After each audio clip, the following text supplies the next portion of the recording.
नमस्कार प्रिय विद्यार्थियों, वीके नॉलेज इलेक्ट्रिकल में आप सभी का स्वागत है। राजस्थान वाटर वर्क्स भर्ती में योग्यता में परिवर्तन को लेकर एक अपडेट आया है। वैसे तो 2-3 दिन हो गए इस अपडेट को, लेकिन मैं ऑफिशियल अनाउंसमेंट के इंतज़ार में था और एक मुझे ऑफिशियल नोटिफिकेशन की ज़रूरत भी थी, तो उस पर हम आपको अपडेट देने वाले हैं। देखो, साल भर हम कंपटीशन एग्ज़ाम वालों की अपडेट ही देते हैं। अभी आईटीआई वाले बच्चों के एग्ज़ाम चल रहे हैं, तो थोड़ा सा आपको अपडेट देने में डिले भी हो जाते हैं, तो मैनेज कर लेना।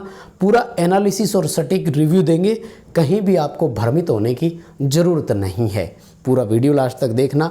राजस्थान जलदाय विभाग में जो अपकमिंग संभावित भर्ती है उसमें योग्यता परिवर्तन को लेकर नोटिफिकेशन है, उस पर हम चर्चा करने वाले हैं। चैनल से पहली बार जुड़े हैं तो सब्सक्राइब कर लीजिए, क्योंकि हम इसी तरह का अपडेट, कंटेंट और न्यूज़ नोटिफिकेशन इस चैनल पर आपको प्रोवाइड करवाते हैं। तो जुड़ जाइए, कनेक्ट हो जाइए। आइए इस नोटिफिकेशन की एक चर्चा करते हैं। देखो, ऑफिशियल अनाउंसमेंट है, बहुत पहले का है, 31 जुलाई 2024 को ही हो गया था। लेकिन वो है ना कि हमें तो तभी पता लगता है जब न्यूज़ में आता है। न्यूज़ में एक क्लिप आई थी छोटी सी, और उसके बाद में ये जो ऑर्डर है वो भी सर्कुलेट होना शुरू हो गया। नहीं तो 31 जुलाई का है, पहले ही सर्कुलेट हो जाता। ये अभी रिसेंट हुआ है 31 अगस्त के आसपास, यानी 1 महीने बाद में पता लग रहा है। खैर कोई बात नहीं, किया क्या है वो बताता हूँ मैं आपको, ध्यान से सुनिएगा। एक लाइन या एक पॉइंट हमारे लिए समझने वाला है, बस हमें और कुछ भी नहीं देखना है। जब भी कोई बाद में चीज़ों में अमेंडमेंट की जाती है, परिवर्तन किए जाते हैं, तो उसका एक तरह से यूँ समझ लो कि बस छोटा सा एक कोरिजेंडम निकलता है, जिसकी कहीं चर्चाएं नहीं की जाती। अब हो क्या रहा है, भर्ती का है, किसका है, वो भी मैं बात करूंगा। और भाई भर्ती दे दो ना, योग्यताओं में परिवर्तन जो करना है कर लो तुम यार, वैकेंसी तो निकालो। पिछले 30-40 सालों से वाटर वर्क्स में कोई भर्ती नहीं हुई आपकी आईटीआई होल्डर बच्चों के लिए। देखो, बाकी पॉइंट बाद में लिखाऊंगा मैं। यहाँ देखो ये क्या कह रहे हैं, ये कह रहे हैं कि जो पब्लिक हेल्थ ब्रांच, जन स्वास्थ्य शाखा जो है, उसके रूल 1967 के अंतर्गत जो ग्रुप 4 है, उसके कॉलम नंबर 5 के सीरियल नंबर 3 में बात कर रहा है वो। यानी सीरियल नंबर 3 का कॉलम नंबर 5 जो है ना, उसको सब्स्टिट्यूट करना है। किससे करना है? इस लाइन से सब्स्टिट्यूट करना है। यानी वहाँ पर जो लाइन लिखी हुई है उस लाइन को इन्होंने बदल दिया है। सब्स्टिट्यूट का मतलब है प्रतिस्थापित करना है, यानी उस लाइन की जगह ये लाइन पढ़ना है, बाकी पूरा नोटिफिकेशन सेम रहेगा। इसका मतलब क्या है, एक तो नोटिफिकेशन बनकर तैयार हो रहा है, इसका मतलब ये है अपकमिंग भर्ती के लिए पूरी चर्चा करेंगे। लाइन क्या लिख रहे हैं? Secondary from a recognised board और इट्स इक्विवेलेंट एग्जामिनेशन। अब सब बच्चों की बातें घूम फिर कर यहीं आ गई। बिल्कुल सही बात है, इसने क्या किया है, सेकेंडरी को राजस्थान में हम लोग 10वीं बोलते हैं, कुछ जगह एसएससी बोला जाता है, कुछ जगह मैट्रिक बोलते हैं। जैसे बिहार वाले हैं ना, तो मैट्रिक बोलते हैं 10th स्टैंडर्ड को। मतलब ये कुल मिलाकर के 10वीं पास की बात कर रहे हैं। ये यूँ कह रहे हैं कि जो सीरियल नंबर 3 पर वैकेंसी है, उसके कॉलम नंबर 5 में जो मिनिमम क्वालिफिकेशन हमने लिखी थी, वो मिनिमम क्वालिफिकेशन 10th होनी चाहिए। अब देखो हम कैसे भ्रमित हो रहे हैं कि जाए आईटीआई ख़त्म कर दी। पहली बात तो ये बताओ, सीरियल नंबर 3 पर किस पोस्ट की बात हो रही है, कहीं मेंशन है क्या? जब तक हमारे सामने फुल नोटिफिकेशन नहीं आएगा हमें कैसे पता लगेगा? तो मैं आपको बताऊँ हो क्या रहा है। दरअसल वाटर वर्क्स में ना हेल्पर नाम से, पंप ऑपरेटर सेकंड नाम से वैकेंसीज होती है। और पुराने टाइम में जब भर्ती होती थी तो इनमें से बहुत सारे तो ऐसे थे जिसमें मिनिमम क्वालिफिकेशन 5वीं पास थी, और बहुत सारे ऐसे हैं जिनमें 8वीं पास थी। अब इनके डिपार्टमेंट पीएचडी के जो बड़े अधिकारी हैं, मैं तो सैल्यूट करूंगा इन सर को कि बहुत धन्यवाद सर आपको। पीएचडी के बड़े ऑफिशियल्स हैं ना, वो कह रहे हैं कि हम 5वीं या 8वीं पास वाला नहीं रखेंगे, अगर हम पियोन भी रखेंगे, हेल्पर भी रखेंगे ना, तो वो भी कम से कम 10th पास तो होना ही चाहिए। ये यूं कह रहे हैं। अब आते हैं दूसरी साइड, हम में से सारे घबरा रहे हैं कि जी इलेक्ट्रीशियन की जो वैकेंसी आएगी, या जो फिटर की वैकेंसी आएगी, या जो प्लम्बर की वैकेंसी आएगी। वैसे प्लम्बर होता है, प्लम्बर नहीं बोलते। खैर, अब इंग्लिश देखो, राजस्थानियों की तो ऐसी टूटी फूटी इंग्लिश होती है भाई। मैं बागड़ आदमी, हिंदी पूरी नहीं आती है, तो इंग्लिश का एडजस्ट कर लेना। कहने का मतलब, हम लोग ना यहाँ चिंतित हो रहे हैं कि गुरुजी इसमें 10th कर दिया बस सबको ले लेंगे।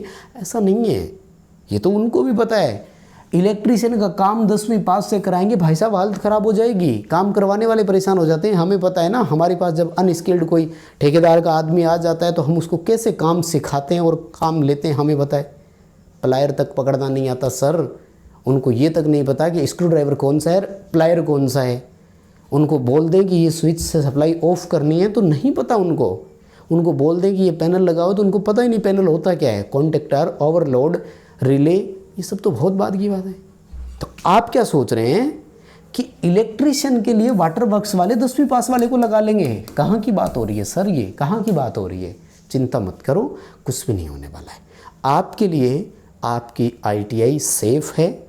जो नॉन टेक्निकल पोस्ट आती है ना, उनमें वो कह रहे हैं कि कम से कम भाई वो 10वीं पास होना चाहिए। चाहे आप उसको हेल्पर सेकंड रखो, चाहे हेल्पर फर्स्ट रखो, चाहे आप पियोन रख रहे हैं, चतुर्थ श्रेणी कर्मचारी भी रख रहे हैं, तो भी हम वाटर वर्क्स में क्या करेंगे, 10वीं पास का ही रखेंगे। दूसरी बात मैं तो ये कह रहा हूँ कि ये रोज़ रोज़ का क्या है, हम आज ये योग्यता कर रहे हैं, कल ये योग्यता कर रहे हैं, परसों ये कर रहे हैं। भाई आपके पास सर, वाटर वर्क्स वाले सर जो भी देख रहे हैं, जन स्वास्थ्य अभियांत्रिकी विभाग सर, वैकेंसी निकाल दो।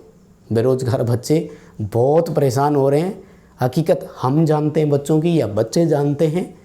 पिछले 30 सालों से आपने भर्ती नहीं की, और मेरा निवेदन है सर कि 10-15 हज़ार से कम सीटें मत निकालना प्लीज़। कम से कम 10-15 हज़ार, ताकि आपको भी तो स्टाफ मिल जाए काम करने के लिए। नए यंग बच्चे मिलेंगे आपको, आप उनका यूटिलाइज कर सकेंगे और लंबे समय तक चीज़ें चले। हालांकि हो क्या रहा है असल में, इस पर भी हम जो है ना वो बात करेंगे। अब मैं आपको एक दिखा देता हूँ पुराना नोटिफिकेशन। एक 2016 का है, ये भी 2016 का ही है, दोनों एक जैसे ही है। कोई बात नहीं, पहले मैं इसको लेता हूँ। देखो 2016 में ना इन्होंने एक नोटिफिकेशन निकाला था, हालांकि उस नोटिफिकेशन की भर्ती कंप्लीट नहीं हो पाएगी। ये रहा, जन स्वास्थ्य अभियांत्रिकी विभाग राजस्थान, है ना। एक तो इसमें भी प्राइवेटाइजेशन हो रहा है, निगम बना रहे हैं, जिसका विरोध हो रहा था, उस पर भी चर्चा करूँगा। देखो हर चीज़ों से जुड़े हुए हैं यार, एक्सपीरियंस, जिन चीज़ों का अनुभव लिया है ना, वो पूरा आपके साथ शेयर करेंगे। सुनना ध्यान से। ये देखो, ये है ना, सॉरी, मई 2016 में, 30 मई 2016 में इन्होंने नोटिफिकेशन निकाला था। तो यहाँ देखो, ये रहा सीरियल नंबर 3, और इसका पहला कॉलम, दूसरा कॉलम, तीसरा कॉलम, चौथा कॉलम, और श्रीमान यहाँ बन रहा है 5वां कॉलम, जहाँ पर योग्यता लिखी हुई हो सकती है। मैं मान रहा हूँ ऐसा। इस 5वें कॉलम में इस पद की, क्योंकि देखो यहाँ पर पद का नाम आ गया, यहाँ पर पदों की संख्या आ गई, यहाँ पर उसका पे ग्रेड आ गया, तो सर यहाँ क्वालिफिकेशन होगी कि नहीं। अब अगर इस विज्ञप्ति को आप मानकर चले ना, तो तीसरे नंबर पर हेल्पर है, और हेल्पर के लिए वो करें कि कम से कम 10वीं पास होना चाहिए। क्यों होना चाहिए सर? क्योंकि एक और नोटिफिकेशन था, मैं आपको दिखाऊं, ये देखो, ये रहा, और इसमें सर ये देखो, हेल्पर जो है ना, इस हेल्पर के लिए 8वीं कक्षा उत्तीर्ण थी। बताओ, वो यहाँ इस पॉइंट को बोल रहे हैं, वो कह रहे हैं कि ये जो हम हेल्पर रखेंगे ना, ये 8वीं नहीं, ये 10वीं वाला रखेंगे। ये भी कम से कम इतना एजुकेटेड तो हो कि चीज़ों को अच्छे से समझ सके। 8वीं और 10वीं में सर फ़र्क होता है, मैं ये मानता हूँ, बहुत फ़र्क होता है। मैं ये भी मानता हूँ कि ITI और नॉन ITI में बहुत फ़र्क होता है। एक हम ITI वाले बच्चे को यहाँ काम लेते हैं, और एक नॉन ITI वाले को काम में लेते हैं। सर दोनों के ट्रेंड होने का, जो ग्रो करने का जो टाइम है ना, वो मैं कह रहा हूँ आधे से भी ज़्यादा लेता है वो। समझ रहे हैं आप? मतलब एक बच्चा हमारे पास ITI होल्डर आता है तो वो 6 महीने में ना हमारे काम को पकड़ जाता है, हम उसको करवा लेते हैं। और एक नॉन ITI वाला होता है ना, वो 1.5-2 साल तक भी वैसे ही चलता रहता है। तो यही चीज़ें हो रही है। यहाँ देखो, है ना, ये हेल्पर की जो वैकेंसी निकाली थी ना, इनमें से भी देखो, पंप ड्राइवर सेकंड है ना, ये भी 8वीं कक्षा वाला ही था, ठीक है ना। तो इनकी बात कर रहे हैं वो। ये देखो, फिटर सेकंड भी मिनिमम 8वीं वाला ही था। मतलब ITI तो था ही था, लेकिन पहले 8वीं प्लस ITI चल जाता था। अब वो ये कह रहे हैं कि 10 प्लस ITI होना चाहिए, ठीक है ना। हालांकि मैं तो कह रहा हूँ जैसे तैसे करके श्रीमान आपसे निवेदन है कि आप भर्ती कर दो प्लीज़, क्योंकि राजस्थान में रोडवेज निगम बन चुका है, विद्युत विभाग निगम बन चुका है, और सर निगम और बोर्ड में बहुत फ़र्क होता है। जलदाय विभाग अभी तक बोर्ड है, बोर्ड फुली गवर्नमेंट होता है, पूर्णतः सरकारी होता है। निगम सेमी गवर्नमेंट होता है, थोड़ा सा फ़र्क होता है। निगम के अपने आदेश निकालने पड़ते हैं। और अभी आपने देखा होगा, हुडको के साथ इनका कॉन्ट्रैक्ट हुआ था, जिसमें ये कहा जा रहा है कि हम निगम बना रहे हैं, Rajasthan water and sewerage corporation के नाम से। आपने भी देखी होगी, वो न्यूज़ चल रही है। तो ये बोर्ड से निगम बनाने की तरफ आ रहे हैं और एक तरफ हम भर्तियों की तरफ से सोच रहे हैं, तो थोड़ी सी असमंजस की स्थिति है। इसलिए मैं तो कह रहा हूँ जैसे तैसे नोटिफिकेशन आ जाए, हमारे लिए सबसे बड़ी चीज़ वही है। और सर ये एक अच्छा मौका होगा, आप अच्छे से अच्छे इसमें भर्ती बच्चों को दे दें, घबराना नहीं है। ITI वालों की ITI सेफ रहेगी। नॉन ITI इलेक्ट्रीशियन फिटर यहाँ नहीं लेंगे सर, नहीं लेंगे। हाँ, मिनिमम क्वालिफिकेशन जो वो 8वीं पास की 5वीं पास की बात हो रही है ना, वहाँ वो कह रहे हैं कि 10th हम मांगेंगे कम से कम। तो हमारे लिए अच्छी बात है, कोई इसमें इश्यू नहीं है। इतना ही अपडेट था। आपका क्या मानना है, वीडियो का कमेंट बॉक्स खुला हुआ है, प्लीज़ आप कमेंट करके बताइएगा।